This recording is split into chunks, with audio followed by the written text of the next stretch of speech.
Welcome back to the world with Randall Williams. And of course, yesterday was Invincible Thursday. We got episode 5 of season 3. And this is the first time I feel like we have gotten a filler, like a legitimate filler that didn't move this season's story along.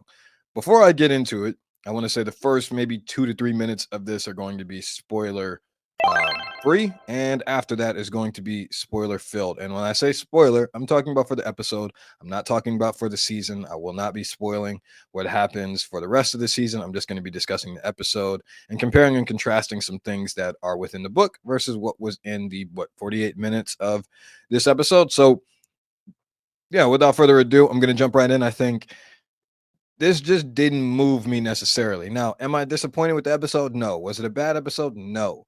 But it didn't necessarily feel relevant. There were some character storylines, of course. We see Mark and Eve mature. We see Oliver mature. We see, um, some characters from the season 1 episode with the syndicate pick up a little bit. But like, who was asking about them? You know what I mean? It's just one of those things where I'm like, what did we gain from this episode outside of like emotional maturity in our characters that we've kind of already seen? We're seeing different sides of these people, and I'm not really sure. I think that another thing that I would point out that I'm going to talk about a little later is this is the first episode that I've really looked at the animation and been like, eh, like nah. Like there are some times where like I feel like they cut corners. And like the animation this episode to me was bad, like especially in those first like 15 minutes where you can tell they're taking shortcuts by putting the camera or the angle when Mark and Eve and Oliver and Debbie are sitting at the table. It's under the table and the voice actors are going over it. That there's different parts where like they're just cutting. And look, I don't mind. I'll say this. I don't necessarily mind if the budget is being saved for episode 7 and 8. I don't care. If this episode, if you save the budget and cut corners on episode 5 and as a filler to pour into episode 7 and 8, I'm cool with that. I'm cool with that because episode 7 and 8 are going to be legendary. But if this is kind of what we getting for the last 3 episodes, Rob, you need to either make a call to Amazon and get some more bread, or you need to give your animators a little bit more time. Now, I know you took a shot at us fans for being impatient with season 2, but bro, this episode, I was like, yo, like I don't know about this. Like we've seen good. I think we've seen um decent, okay, above average animation out of Invincible before. This is the first time I wasn't really rocking with it. So I think this episode for me, the spoiler free version, it just didn't move me. Like I think that there's other storylines that they could have adapted from the comic that they didn't. And I read through the comic, I skimmed through it really quickly. So if anyone has watched or excuse me, if anyone has read the comic and you think otherwise, please like comment and tell me I'm wrong because I haven't reread the entire thing recently. But a lot of times as I'm watching as I finish watching the episode, I skim through the comic to see what they adapt, what they don't, what they breeze by, and then I go record. And so I look through the comic and I just don't necessarily think this storyline it moved things. Now, this take could age horribly. It could age like fish, but we'll have to see how the rest of the season goes. And the reason I say that is because of how the story of Invincible develops, where they go, where like this show goes beyond wherever you think it's going to go.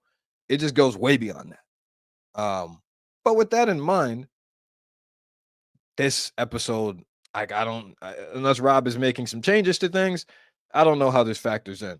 Without further ado, that's the spoiler-free version. Now I'm going to jump right into some more details in the episode and give an actual breakdown. This is going to be full of spoilers for this episode, not the season, not the entire show, not the comic. I will not be spoiling the season. I will not be spoiling uh the show or anything like that. It's just going to be a recap and review and a compare and contrast of what happens in the comic versus what happens in this book. Excuse me, in the show. So the episode, and I have my notes here, so if you, when you're seeing me look down, that's what I'm looking at. The episode starts with Multi-Paul, who's very clearly a serial killer and an assassin, and he's trying to break out of prison by duplicating himself. Um, Multi-Paul trying to break out of prison. He ends up getting caught, and then it ends up with this dialogue between Mr. Liu and Titan. And so, Mr. Liu wants Multi-Paul out. Titan is like, I tried, it didn't work. You're gonna have to be patient. And then Mr. Liu threatens his daughter. And you see that. And in the world of Invincible, like the thing that I was wondering the entire time as Multi-Paul was trying to get out was why do they have regular security guards on deck? Like, ain't nobody got no super soldier serum around there. He was wiping them down. Like, imagine that's your job. Your job is to keep the villains and convicted felons of the invincible world behind bars. And then you got like they all have powers though, and all you got is a stun gun. Like, what are you supposed to do? That is a thankless job that you couldn't pay me enough to do it. I don't care if it was $50 million. And if no, you couldn't pay me to do it. Anyways, um, you know, Multi Kate goes to visit him. They have a conversation about their history, and the two separate paths that they go on: hero versus anti-hero slash hero versus villain, however you want to categorize Multi Paul. And I think that was cute. Like we've seen some of these stories before. I don't think that Multi Kate has had as much of an impact in this season as maybe she had in previous seasons, and that's just because Mark's storyline has grown away from the Guardians, and that's okay. But to try to essentially bring her back into the fold because this is her brother, and I think build an emotional connection with the Watcher. I personally don't have a care for that, and maybe it's because I've read the book. Maybe it's because I don't find her the most interesting character in the world, but it just doesn't move me. But moving on, you see, of course, Mark and Eve, who obviously have been sleeping together, and they're trying to sneak around the house. Eve shows up at the door. Just silly dialogue there. And one of the things that I was thinking, I don't know if anyone else noticed this, but you guys feel like Oliver grew in between episode 4 and 5. To me, he looks a little taller. I could be wrong. And in the comics, Oliver does grow very, very fast, as he does in the show. I feel like he's a tad bit taller, just a tad bit, which is crazy. But I appreciate them moving the story along that way. Like that's authentic to the comic, which is he grows incredibly fast. As I mentioned before, the animation was I was not pleased with that. But if they save it, cool. I won't mention it. They saved the budget for episodes 6, 7, and 8. Bet I'm with that. It just looked robotic. That's the best way that I would put it, is that it just kind of looked robotic. You see, Mark and Eve trying to figure out their adulthood life, even though they are definitely not adults. They're just trying to be as independent as possible. And Eve is, still in college. They're trying to manage, like, what does Mark's life look like if he's not working with Cecil? And it's a difficult thing for him to manage because he's trying to protect his mom, who obviously was threatened last season. He's trying to look out for Oliver, who just seems to throw himself into danger at any chance he can get, and he's trying to maintain himself as an adult. So you see these challenges that they both face, and Eve forms Invincible Inc. Invincible Inc. is in the comics. There are some really interesting storylines that develop from their business entity, and that it's authentic that he does pick up the prison as a client, which is like the worst client you could possibly pick up first, because like there's always prison breaks in superhero world. So calling a superhero to do that is hilarious.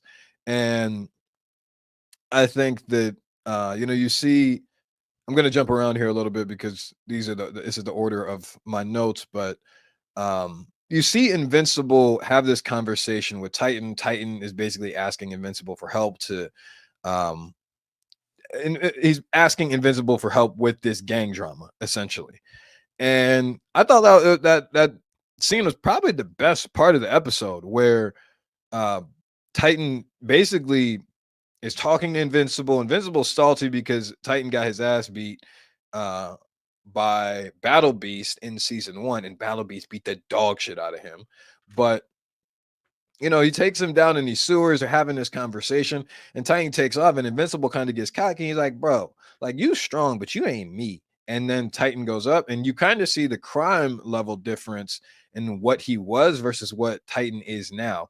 And all these guys in the hoodies around, like that was a very clever and interesting thing that I don't think they had in the comic. And I appreciate that because it goes to show that even though you see robots say that Mark is the most powerful superhero on the planet by far, that he could still be outsmarted. And he does get outsmarted a lot of times. And sometimes he takes damage as he did in this episode. But seeing someone who I would consider a low power level um character in Titan kind of outsmart him on some street shit was interesting. I thought it was funny. Um I think the the part where Oliver is at the skate park is goofy as well because I was fully expecting Oliver to like on some superhero shit, like just punch straight through one of the teenage bullies that he encounters, and he handles it in a human way. Which again, if you watch my last video, one of the things that I mentioned in there is that after Oliver accidentally kills the Mauler twins, he has a dialogue with Mark where he asked Mark, like, don't you think dad was right? Like the way that dad was talking, dad being Omni Man, the way that dad was talking about humans, they're so fragile, yada, yada, yada. And Mark says sometimes. Now, they didn't adapt that exact same dialogue in episode 4. I think that's okay. It's an interesting detail. I don't know if Rob Kirkman is going to take this as dark as it does in the comics, just because it's an 8 episode season. I've argued that it should be 10, but the reality is it's 8 and you just don't have as much time, which is why I question why this episode is structured the way that it is. Like you see different parts of Mark in episodes 1 through 4. All we see in this episode from Mark is him battling or him struggling to juggle life. And we knew that already. Like we knew he's had trouble doing that the entire season. And now like the trouble is brother, the trouble is relationship, and the trouble is protecting the people he loves. That's not necessarily unfamiliar to us watchers. We've seen that the entire season except for the relationship part of things. And if this is to incorporate Invincible Inc., then I get it. But did it need an entire episode? I don't know. But going back to Oliver, I think he handles it in like the most human way possible, which is something that I can appreciate because Oliver is a menace. He's just a menace. He's a very fun character, and I think that everyone that I've spoken to about Invincible has been like Oliver. He wilding like he kind of like his daddy, and it's true. It's true. He's a Thraxan. He's not human. He has no human in his blood, and there's some themes that we'll see play out over time in the difference between cultures of Viltrumites, of Thraxans, of humans, and of other beings that will make an appearance in the Invincible world.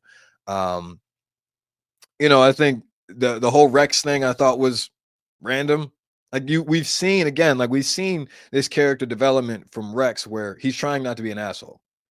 And it's goofy. Like I've legitimately laughed at some of those interactions where he catches himself about to be an asshole and then he stops himself. I think it provides like, oh, look at Rex trying to improve himself, and that's fine. Like that to me, I'm okay with that.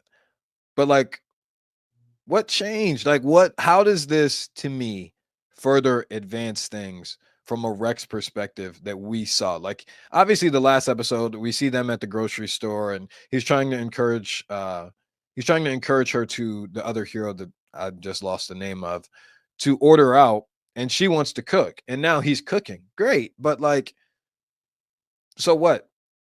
Now where do things go? That's guess that's my thing is like this. We know that Rex is trying to be a better person. Him cooking is like a cute thing.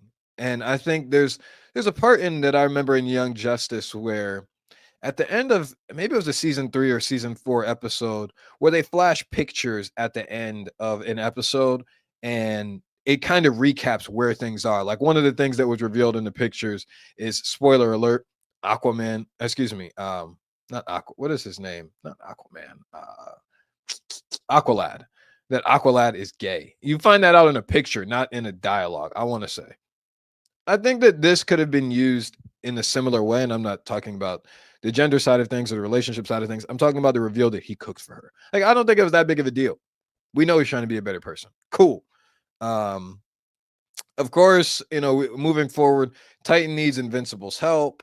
Uh, and it just, he kind of sets Mark up again, and by breaking out, by taking a battle to the prison, and Mark ends up fighting Mr. Liu. He's winning the fight. He just doesn't understand that Mr. Liu is tapping into this spiritual dragon that he has, and his body is somewhere else, similar to what show or character is that? um Oh, it's an Avatar where, Aang in the Avatar state in season 1, where Avatar: The Last Airbender specifically, where he goes into the Avatar state and he can't find his body out in the Northern Water Tribe. Not, I was going to say Southern, but the Northern Water Tribe, I believe. So Mark just doesn't understand that. He's winning the fight. He ends up, I wouldn't even say he's getting a little careless, but I thought his interactions with Eve were interesting. They're very clearly a yin and a yang. Like, they match and understand each other so much better. And that's something that we can appreciate. I think that Mark deserves a relationship that he can operate with fluidity, and they have that. And even towards the end of the episode, Eve tells them, like, we need to slow down. And, like, bro, they was talking about getting a house together at 19 just for the sake of getting a house together. And even though that they've started this business, Invincible Inc., he don't got no real clients yet. They're still calling him in the last episode Invincible Boy, and that's because he switched his costume. So I'm not even sure the media of the Invincible world has identified that Invincible has switched has done a costume switch. So them trying to move in with one another without consistent income, while Eve is also juggling classes and also trying to manage her relationship with her parents, while also Mark is trying to develop Oliver and protect his family. It's a lot. It's a lot. So I think they were right to slow down. Um, and of course, towards the end of the episode, we see that when Titan breaks out all these people, that he breaks out Machine Head. They go and have a conversation. Machine Head ends up killing Mr. Liu, and Mr. Liu goes back to being the head of the syndicate, and um Titan then takes over the city, not takes over the city, but he resigns from his position, but manages or maintains the control of the city. And then at the end of the episode, like, Mr. Liu is back. But again, like, this is a big difference between the book and the show. This storyline does happen in the book, but it happens differently. Like, Mark is about to punch through Titan for setting him up again, and there's some things and I don't know how they're going to adapt this, so I'm trying to not spoil anything that could happen in the next episode or in the episodes following, because there are some very big things that do happen in the last 3 episodes of the season. So I think that, you know I don't know where this story picks up again. That's my thing, is like, why do these characters matter? And in the book, spoiler alert, their stories don't go very far. Um, at least that I can remember. And if I'm wrong, like, I will happily record another video and be like, I'm an idiot. But they just, for the things that happen in this show, the characters that come into play, the storylines that happen, none of these characters are memorable. What we remember them for in the show is Battle Beast beating the living shit out of Mark. Not like Machine Head doing what he did. Like, Mark just beat up 2 of those guys that he fought in season 1. So And we see Battle Beast is a dog because he's fighting a Viltrumite in last episode. So it's like, okay, Battle Beast is just a different breed. Mark wasn't ready for him. Maybe he'll never be ready for him. But Titan, like, what possibly, if Invincible wanted to wipe Titan off the map, what's stopping him? It's not going to be a bunch of hoodies a bunch of hoodies on the street like we've seen the way that Omni-Man could inflict damage. That doesn't mean Invincible is as strong as his dad, but look, if Robot is saying that Invincible's the strongest person on the planet, then hey, you got to tip your cap to him. That's my take on episode 5. Like I said, I think this was a filler. I don't think that this episode was it just didn't advance the story. It wasn't bad, but like it's just like meh. It's like food. It's like food that is. It's like food that you eat when you're hungry, but isn't good. Like you ever be on a late night and you're like, man, I'm hungry, and you just eat whatever's available, and you like this shit smack it, but it's not actually smacking. You're just hungry. This is what this episode feels like. But like I said, I'm okay with that because as I've said before, look, I said the last 2 episodes. Who knows how episode 6 goes? There's a character that if you've been following the the show that hasn't showed up yet, I expect him to show up next week. And so February 27th, March 6th, March 13th, you need to be seated. You need to be seated for those 3 episodes. They're going to be very exciting. Like I said, they're true cinema. I can't express that enough. But that's what I got for this episode. I don't want to project too much into what could happen, what should happen, what did happen in the book, just because this is a bit of a left turn that I can remember from the book. Like this is and not a left turn as in like they're getting off course, but it's just a little bit of a detour. This episode goes deeper into a storyline that isn't that deep. That's my biggest takeaway. And look, like I said, when you're the creator of a comic, when you're the creator of your own universe, you have the right to do whatever the hell you want. The same way that in The Last of Us, there are some things that are different in that show versus in the game.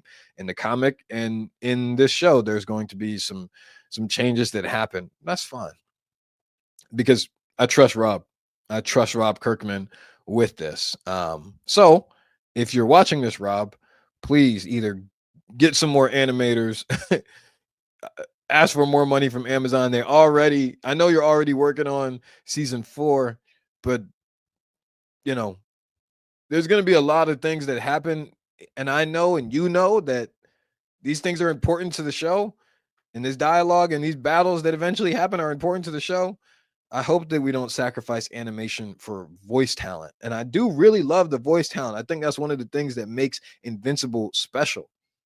But it means nothing if like the fights aren't what they were in season 1 or season 2. You know what I mean? Like that is I think very important to us watchers because we can see the difference too. And you can't pull the same thing you did in season 2 where you essentially explain the animation process all over again because you already did that.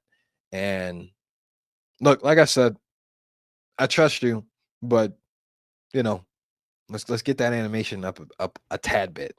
Um let's see where the rest of the season goes. Let's see where the rest of the season goes. I'm ecstatic. I can't wait for episodes 6, 7, and 8. I think they're going to be stellar. I think they're going to have everybody on the edge of their seat. And I've encouraged you before. Don't miss them. Don't be on Twitter. Don't be on the internet. Don't be looking nothing up because you'll miss a very, very important moment in the Invincible world that is going to blow your mind and it's going to be fun. It's just going to be fun. I think it might have the single. I would say that Invincible episode 7 and 8 might be the single biggest moment of um, television of the year, and I'm not talking about award shows in case anybody gets slapped again, but I'm talking about like narrative driven shows. I think this season could have the biggest moment in for television of the year. There's a lot of shows out there, but this I'm confident in that. So that's all I got for you all today. I appreciate everyone who's liking, commenting, subscribing. Of course, I'm always in the comments. I literally reply to every single one of you. So if you have any questions, I keep it spoiler free. I'm not trying to spoil anybody's joy in watching this because I want you all to have the same reactions that I do, even though I know what's happened. Because when I read the book goes in so many different directions that I truly enjoy. Invincible is one of my favorite comic books ever, and I think that if you stay spoiler free, it could end up being one of your favorite comic book shows or shows ever. Period.